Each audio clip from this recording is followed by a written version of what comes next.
Assalamualaikum warahmatullahi wabarakatuh. Terima kasih Pak Menko PMK, Pak Doni, untuk paparannya dan arahannya. Izinkan saya mendetailkan kebijakan penambahan beberapa hal mengenai penambahan pembukaan sekolah tatap muka di zona kuning dan juga kurikulum darurat untuk masa PJJ ini. Terima kasih, izin dipaparkan. Ya, berikut.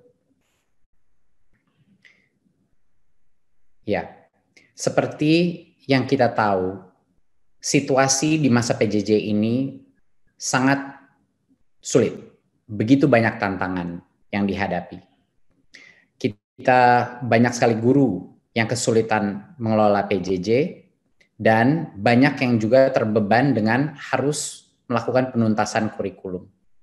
Pembelajaran waktu juga pun sulit sekali bagi guru-guru memenuhi beban jam mengajar. Dan komunikasi dengan orang tua dengan berbagai macam alasan itu menjadi tantangan yang sangat berat bagi guru-guru kita. Orang tua pun tidak mudah mengikuti dan mendampingi anak belajar. Banyak yang punya pekerjaan lainnya, banyak juga yang masih harus beradaptasi terhadap anak-anaknya melakukan pembelajaran di rumah. Dan untuk memotivasi anak itu juga banyak yang mengalami kesulitan dan juga memahami pembelajaran dan kurikulum yang bisa dibilang bagi orang tua yang mungkin belum pernah melihat lumayan rumit. Dan bagi siswa, banyak sekali siswa mengalami kesulitan konsentrasi dan merasa berat sekali beban karena banyak sekali penugasan dari guru guna untuk menuntaskan seluruh kurikulumnya dan juga peningkatan rasa stres dan jenuh. Ya, selama ini kami telah melakukan beberapa hal hanya untuk mengingatkan program guru berbagi kita, berbagai macam BIMTEK untuk pembelajaran jarak jauh, webinar, dan penyediaan kuota gratis dan terutama relaksasi BOS dan BOP bisa digunakan untuk kuota siswa, bisa juga digunakan untuk peralatan TIK dan juga peralatan persiapan untuk pembelajaran tatap muka. Tentunya kami juga merespon banyak sekali kritik mengenai berbagai macam daerah yang tidak punya akses ke internet. Berarti kami meluncurkan belajar dari rumah di TVRI, dari radio juga di RRI, dan tentunya mengoptimalkan rumah belajar platform pendidikan online Kemendikbud beserta dengan berbagai macam mitra-mitra lainnya. Berikut. Satu poin yang sangat penting untuk dimengerti bahwa dari semua riset yang telah dilakukan di situasi-situasi bencana lainnya, di mana sekolah itu tidak bisa melakukan pembelajaran tatap muka, bahwa efek daripada melakukan pembelajaran jarak jauh secara berkepanjangan itu bagi siswa adalah efek yang bisa sangat negatif dan permanen. Ada 3 dampak utama. Satu adalah ancaman putus sekolah. Ada berbagai macam anak yang akhirnya terpaksa bekerja dan karena memang kondisi sekolah PJJ tidak optimal dengan koneksi di internet, akhirnya mereka putus sekolah.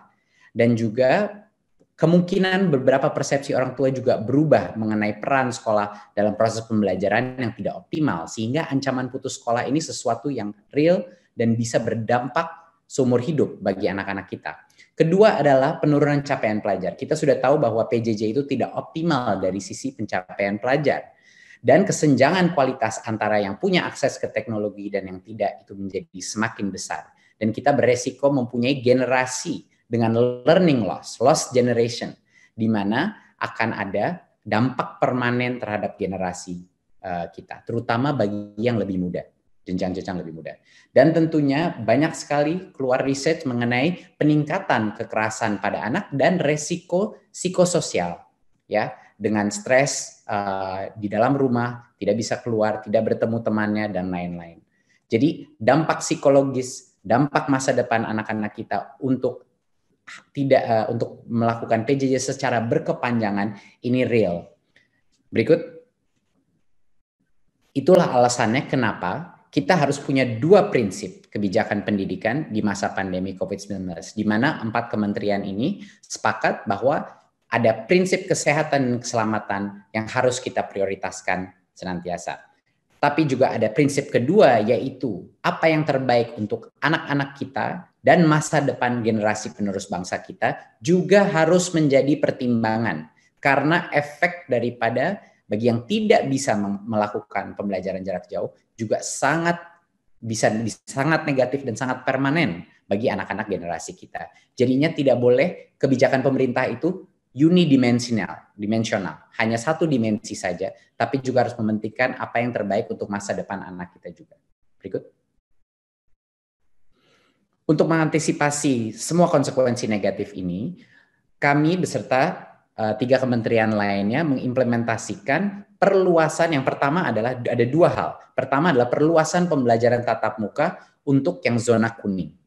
Dan yang kedua adalah meluncurkan kurikulum darurat untuk memberikan fleksibilitas bagi semua peserta didik dan guru, penyederhanaan dan bantuan spesifik untuk bisa mengerjakan dan mengoptimalkan PJJ.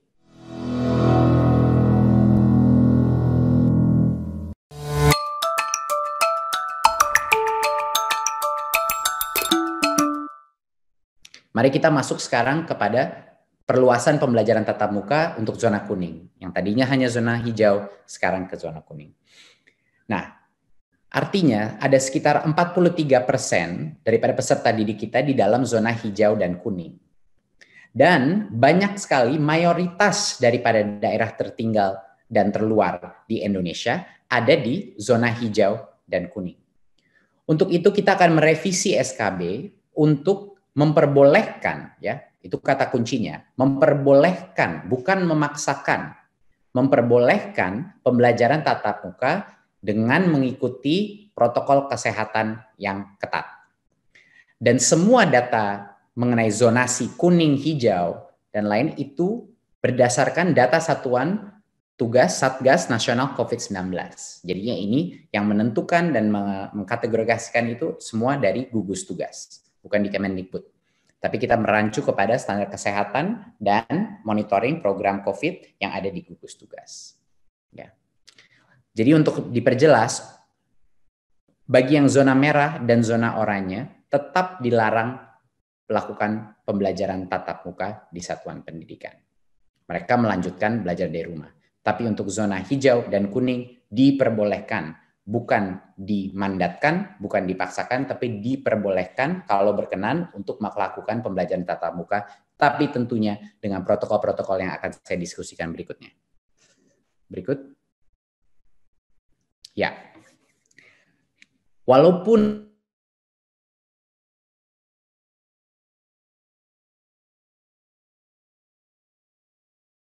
di zona baik PEP dan persetujuan kepala sekolah dan komite sekolah. Jadinya mohon dipahami sekali lagi bahwa dengan adanya SKB revisi ini, bagi yang zona kuning dan hijau itu diperbolehkan, tetapi walaupun diperbolehkan, kalau Pemdanya dan kepala dinasnya atau kepala kanwilnya merasa belum siap, mereka tidak harus mulai pembelajaran tatap muka. Dan kalaupun Pemdanya atau kepala dinasnya menentukan mereka siap untuk melakukan pembelajaran tatap muka, masing-masing kepala sekolah dan komite sekolah boleh memutuskan bahwa di sekolah tersebut mereka belum siap melakukan pembelajaran tatap muka. Dan satu level lagi, bahkan kalau sekolahnya pun mulai melakukan pembelajaran tatap muka, kalau orang tua murid tidak memperkenankan anaknya untuk pergi ke sekolah karena masih tidak nyaman dengan resiko COVID, itu adalah prerogatif dan haknya orang tua. Ya, jadi ini yang harus dipertekankan. Walaupun diperbolehkan di zona hijau dan kuning untuk membuka pembelajaran tatap muka, tetapi bukan artinya harus. Ya, kita masih mementingkan otonomi dan prerogatif terhadap setiap pemerintah daerah, setiap kepala sekolah dan komite sekolah, dan setiap orang tua di Indonesia. Ya, harus dengan persetujuan semua.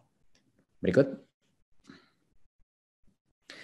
Untuk zona hijau dan zona kuning, pembelajaran tatap muka bisa dilakukan untuk tahap SMA, SMK, SMP, dan SD.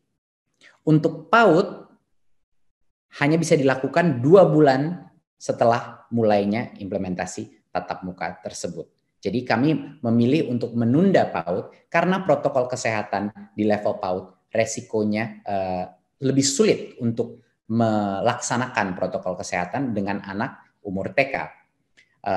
Berarti untuk yang SD dan SMP dan SMA diperbolehkan kalau kepala sekolahnya tentu menginginkan dan kepala dinasnya sudah siap, boleh melakukan tatap muka. Tapi PAUD tidak dulu, kita tunda dulu 2 bulan untuk memonitor, baru PAUD boleh memulai. Berikut.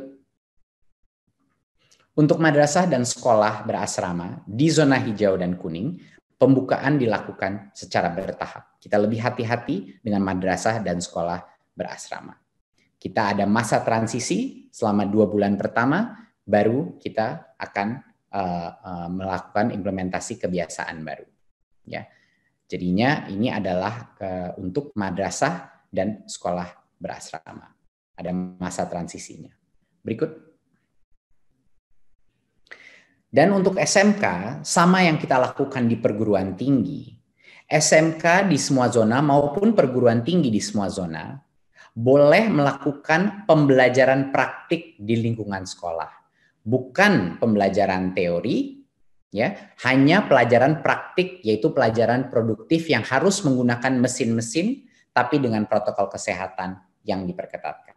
Jadinya untuk SMK maupun perguruan tinggi di mana ada proyek-proyek praktek produktif yang harus menggunakan mesin, harus menggunakan laboratori, ini diperkenankan untuk ke sekolah melaksanakan tugas praktek dan produktif tersebut, apalagi yang dapat menentukan kelulusan mereka. Ini agar kelulusan masing-masing lulusan SMK kita dan juga perguruan tinggi kita itu terjaga, kelulusan mereka terjaga agar tidak terdampak kepada masa depan mereka. Ya, semua pembelajaran teori dan pembelajaran mata pelajaran yang bersifat teori masih harus dilakukan dengan pembelajaran jarak jauh. Ini hanya untuk praktek-praktek produktif, mata pelajaran produktif yang membutuhkan penggunaan mesin dengan protokol kesehatan yang ketat.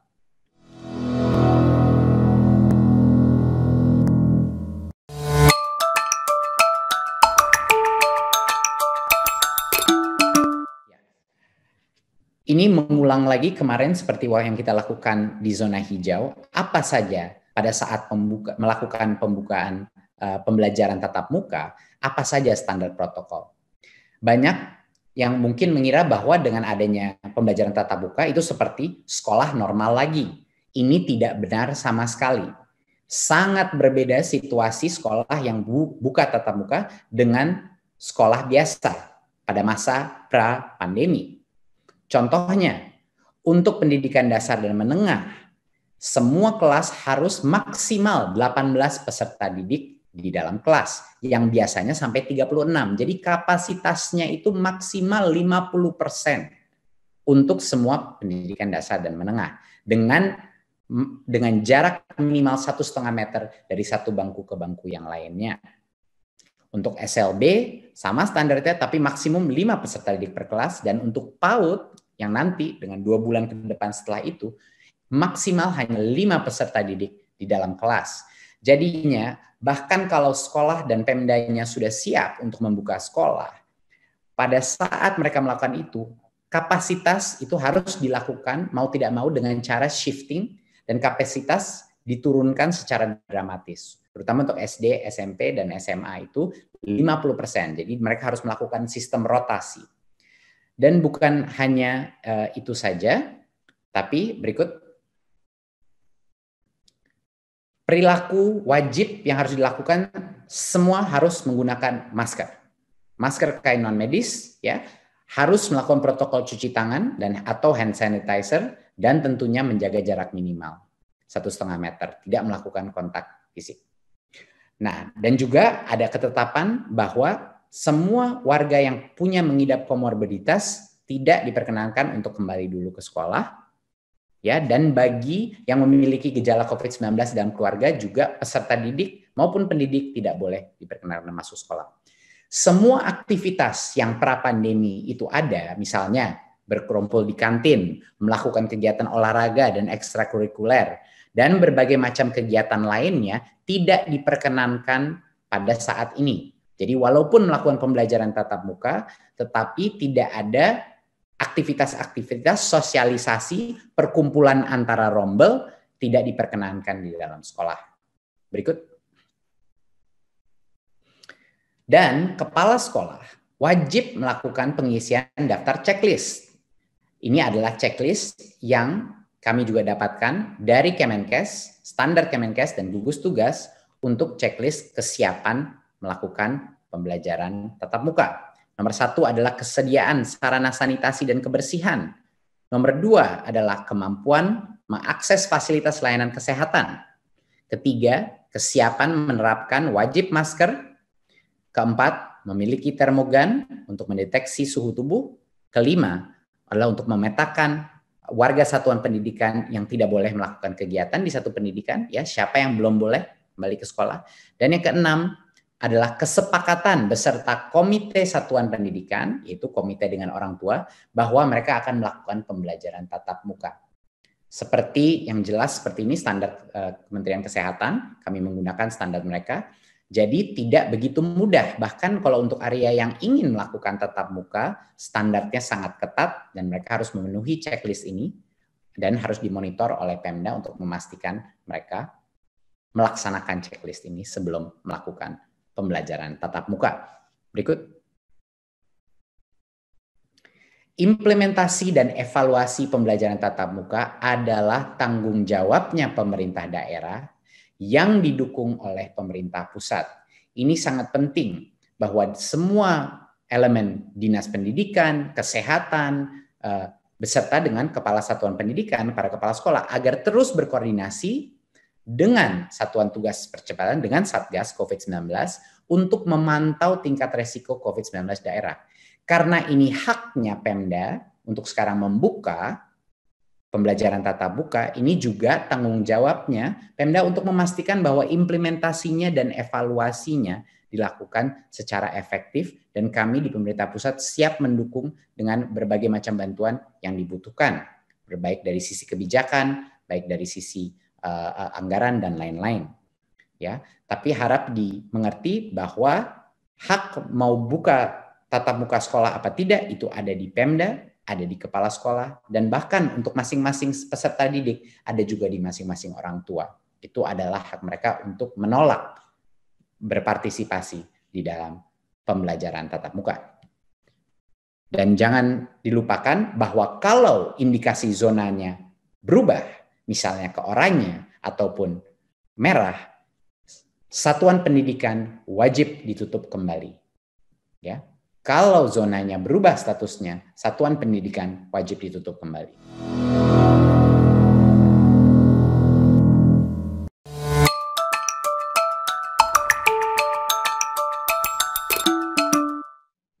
Sekarang kita masuk kepada untuk yang masih melaksanakan PJJ, kami telah mempersiapkan kurikulum darurat.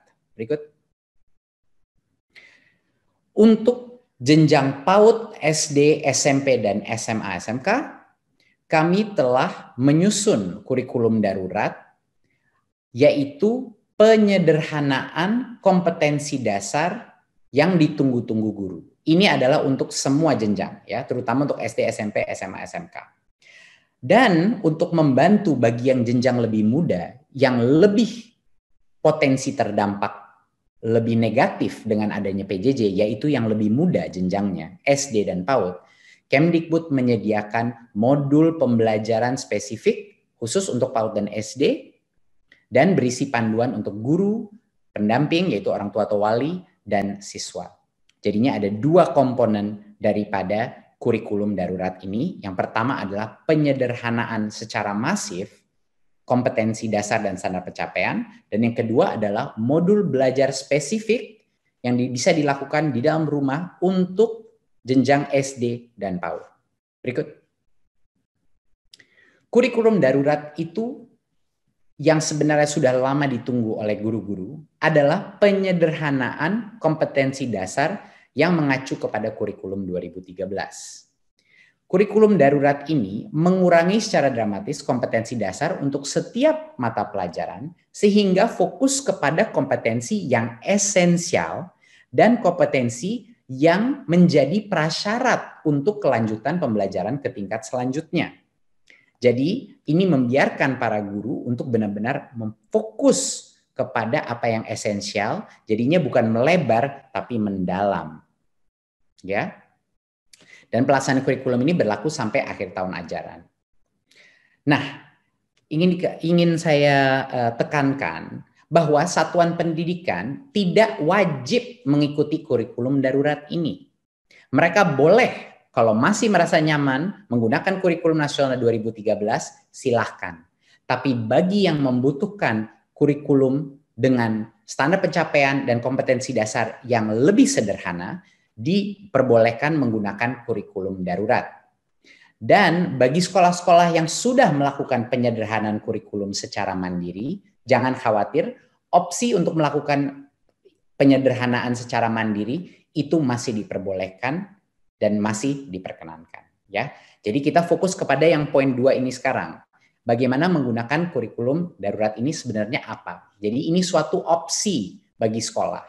Opsi bagi kepala dinas masing-masing Pemda untuk menggunakan kurikulum darurat, tidak dipaksakan. Terima kasih. Berikut.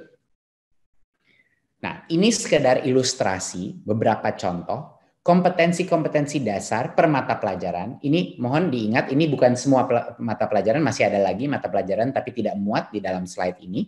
Jadi ini sekedar ilustrasi bahwa besar sekali jumlah kompetensi dasar yang dikurangi untuk menyederhanakan fokus dan agar berfokus kepada kompetensi esensial dan kompetensi prasyarat untuk kelanjutan pembelajaran. Jadi apa yang kita lakukan di Kemdikbud? Kita melihat seluruh kompetensi dasar berdasar per mata pelajaran dan kami memilih kompetensi dasar yang terpenting yang menjadi foundational atau esensial yang akan menjadi building block ya atau akan menjadi fondasi daripada pembelajaran berikutnya dan level kompetensi berikutnya.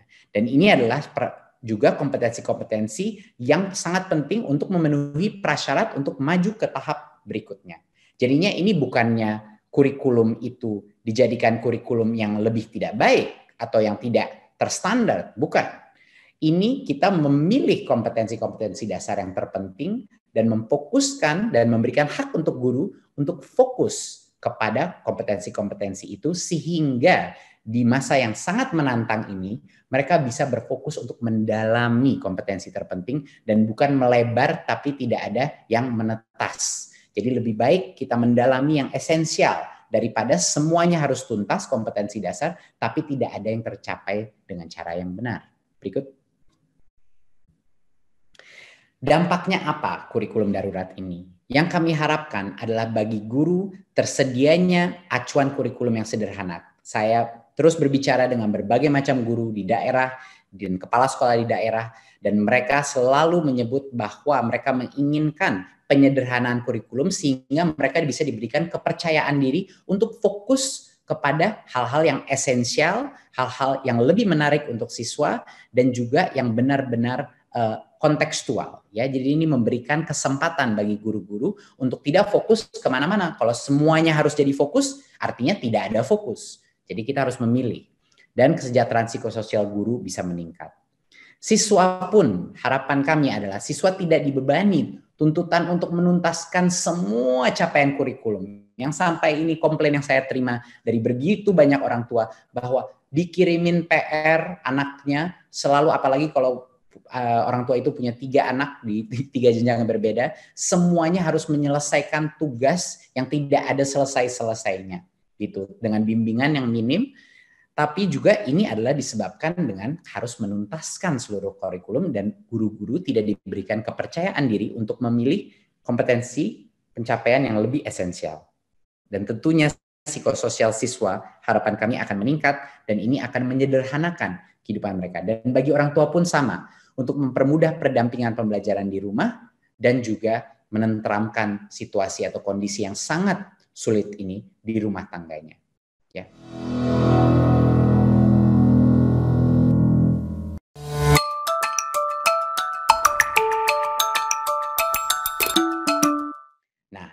Poin kedua adalah untuk PAUD dan SD, kami di Kemdikbud mempersiapkan modul-modul spesifik yang bisa dijalankan oleh guru dan orang tua secara independen di rumah dalam masa kondisi PJJ ini. Modul belajar itu untuk PAUD fokus kepada bermain adalah belajar. Itu adalah tema kuncinya. Agar ini lebih meningkatkan psikososial, meningkatkan kesenangan berbelajar di rumah, dan menurunkan kebosanan yang sering terjadi sekarang bagi anak-anak PAUD kita. Dan proses pembelajaran ini dia dalam kegiatan sehari-hari yang kontekstual sehingga dia bisa berpartisipasi dengan kegiatan orang tuanya, ibunya, dan lain-lain. Dan untuk SD, modul ini berorientasi kepada kompetensi esensial yaitu literasi dan numerasi, pendidikan karakter, dan kecakapan hidup. Ya, ini menjadi area fokusnya yang dilakukan. Dan kompetensi dasar mencakup berbagai macam mata pelajaran. Berikut. Apa yang beda mengenai modul-modul ini dari modul yang sebelumnya? Yang beda adalah modul ini secara jelas memberikan pendampingan sangat spesifik untuk guru yang menjadi pembimbing aktivitas di rumah ini. Dan lebih penting lagi adalah modul pendamping orang tua.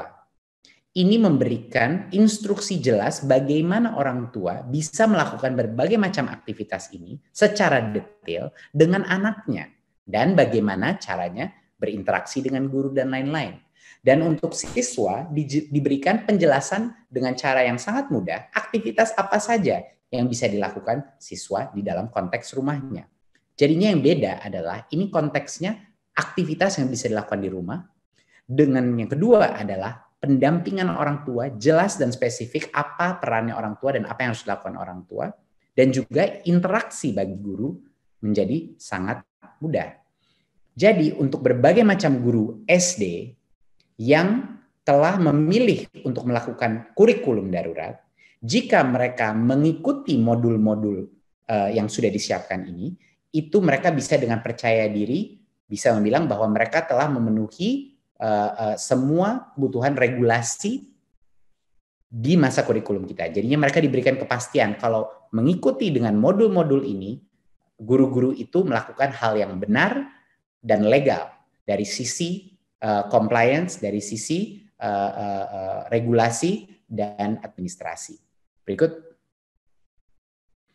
Inilah satu contoh jadwal pembelajaran untuk siswa kelas 5, di mana kita secara spesifik kalau mengikuti kurikulum darurat ini bisa melakukan berbagai macam aktivitas dari Senin sampai dengan Jumat, cerita-cerita membaca, mengikuti alur cerita, melakukan berbagai macam materi yang dilakukan dengan ibunya, dengan ayahnya, dan maupun juga dengan kakak adiknya. Dan semua ini berfokus kepada berbagai macam literasi, tapi dengan mata pelajaran yang berbeda-beda, tematik. Dan tema-temanya setiap minggu dilakukan dengan satu tema yang unified atau tema yang bersatu, sehingga topik bacaannya dan topik aktivitasnya menyambung. Tentunya numerasi juga kita kembali kepada konsep-konsep numerasi yang fundamental, konsep yang esensial yang menjadi fondasi untuk pembelajaran jenjang berikutnya. Berikut. Tentunya kami juga menyiapkan paket assessment bagi para guru-guru yang menjalankan kurikulum darurat tersebut. Kenapa penting assessment? Karena guru-guru harus mengetahui di mana level anak-anak mereka pada saat ini, seberapa jauh ketertinggalan mereka di dalam standar pencapaian, dan dari situlah guru-guru bisa melakukan segmentasi dan bisa memberikan bantuan khusus, bantuan dan waktu yang khusus untuk para orang tua dan murid yang lebih membutuhkan. Jadinya ini paketnya beserta dengan asesmen literasi dan numerasi untuk menjadikan bimbingan bagi guru untuk mulai di level mana modulnya dan juga siapa siswa yang paling membutuhkan bantuan dia.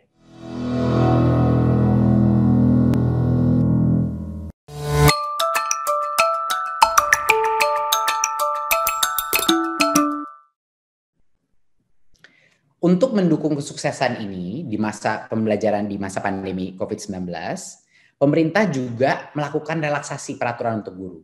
Bahwa guru tidak lagi diharuskan untuk memenuhi beban kerja 24 jam tatap muka dalam 1 minggu. Ini yang banyak sekali menciptakan berbagai macam keresahan di lapangan mengenai regulasi tersebut. Jadi guru dapat fokus untuk memberikan pelajaran interaktif tanpa harus mengejar pemenuhan jam. Dan ini akan memberikan fleksibilitas dalam waktu scheduling, ya, dalam berbagai macam interaksi melalui berbagai macam platform, dan juga memberikan fleksibilitas dalam bagaimana bisa melibatkan orang tua di dalam proses pembelajaran tersebut. Berikut. Untuk slide terakhir saya adalah penting sekali dimengerti bahwa proses ini yang begitu sulit di masa krisis ini harus dilakukan secara gotong royong.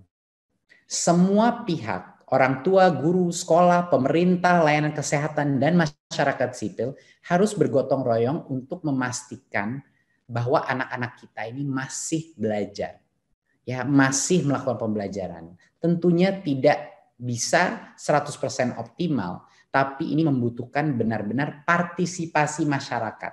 Ini adalah yang terpenting dan terkunci. Kita butuh partisipasi orang tua. Kita butuh partisipasi layanan kesehatan dan berbagai macam masyarakat sipil untuk membantu memastikan bahwa anak-anak kita masih terus bisa belajar dengan sehat dan selamat. Terima kasih.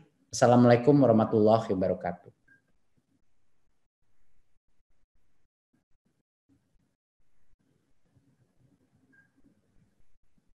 Waalaikumsalam warahmatullahi wabarakatuh.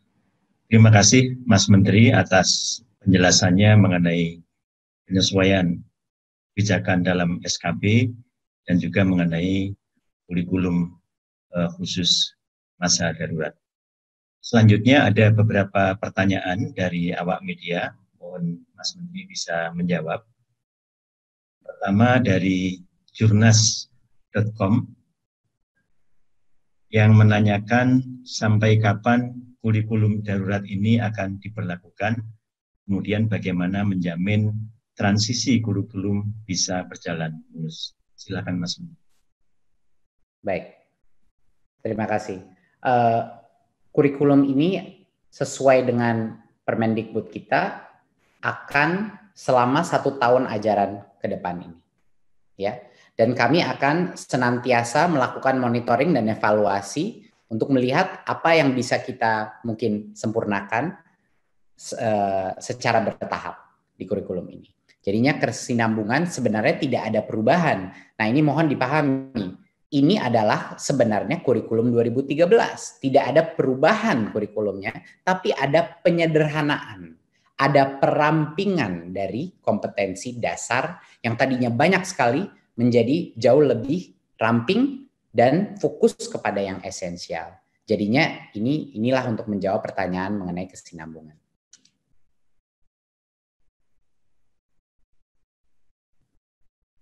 Nggak kedengeran Pak Ainun, di mute. Pertanyaan kedua dari Harian Waspada. Bagaimana bentuk sosialisasi dan pengawasan Kemendikbud terkait implementasi penyederhanaan kurikulum di masa pandemi ini, karena masih ada guru yang terpaku pada penyelesaian kurikulum dan membebani siswa.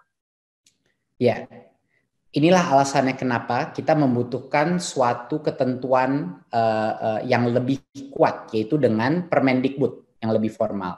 Sehingga ini bisa memberikan kepercayaan diri bagi semua kepala dinas dan semua guru dan semua kepala sekolah untuk melaksanakan kurikulum darurat ini. Jadi ya secara legal ini menjadi bagian daripada kurikulum formal kita, kurikulum nasional kita. Dan jangan lupa, ini bukan kurikulum yang dipaksakan, ini adalah kurikulum opsi, alternatif yang bisa dilakukan kalau kepala sekolah dan gurunya tidak ingin melakukan transisi kepada kurikulum yang sudah disederhanakan ini, itu juga tidak apa-apa. Ya, jadinya harapan kami dengan adanya Permendikbud ini, kita bisa menjawab berbagai macam keresahan guru mengenai legalitas untuk refocusing kepada yang paling esensial. Dari sisi sosialisasi, kami Kemendikbud akan melakukan berbagai macam, saat ini kami juga sudah telah berkoordinasi dengan berbagai macam kepala dinas. Tapi akan kami kuatkan komunikasi kita kepada kepala dinas mengenai apa saja modul-modul ini, distribusi dan diseminasi modul ini, sosialisasi akan menjadi fokus kita. Tapi pengendalian dan implementasi terhadap satu yang tadi pembukaan pembelajaran tatap muka itu harus dilaksanakan oleh Pemda. Dan untuk yang pelaksanaan kurikulum darurat ini, kami di Kemdikbud siap dan berkomit menjadi pembantu kepala dinas untuk menafsirkan dan menurunkan berbagai macam penjelasan mengenai cara penggunaannya. Selanjutnya masih ada satu pertanyaan lagi dari Sinar Harapan.net, yaitu mengenai dana BOS. Ada keluhan sekolah bahwa relaksasi dana BOS tidak mencukupi. Apa solusinya? Silakan Mas. Iya, kami juga banyak mendengar ada berbagai macam isu dengan ini. Tapi yang menurut saya banyak sekali juga masyarakat dan orang tua tidak mengetahui bahwa sebenarnya dana BOS itu bisa digunakan untuk bayar pulsanya murid-murid. Artinya pulsanya yang digunakan untuk murid, untuk orang tua itu bisa digunakan untuk itu, bisa digunakan untuk membeli peralatan TIK, dan bisa juga dipergunakan untuk berbagai macam protokol kesehatan. Ini harus ditekankan agar semua komite sekolah mengerti, dan saya meminta agar semua kepala sekolah juga menjelaskan bahwa diperbolehkan sesuai dengan diskresi kepala sekolah digunakan dana BOS untuk kuota dan untuk persiapan kesehatan dan juga untuk berbagai macam peralatan TIK untuk melaksanakan PJJ. Dan itu terus akan kami dorong sosialisasi kepada kepala dinas bahwa ini adalah 100% diperbolehkan seperti sudah yang kita keluarkan di surat edaran kita.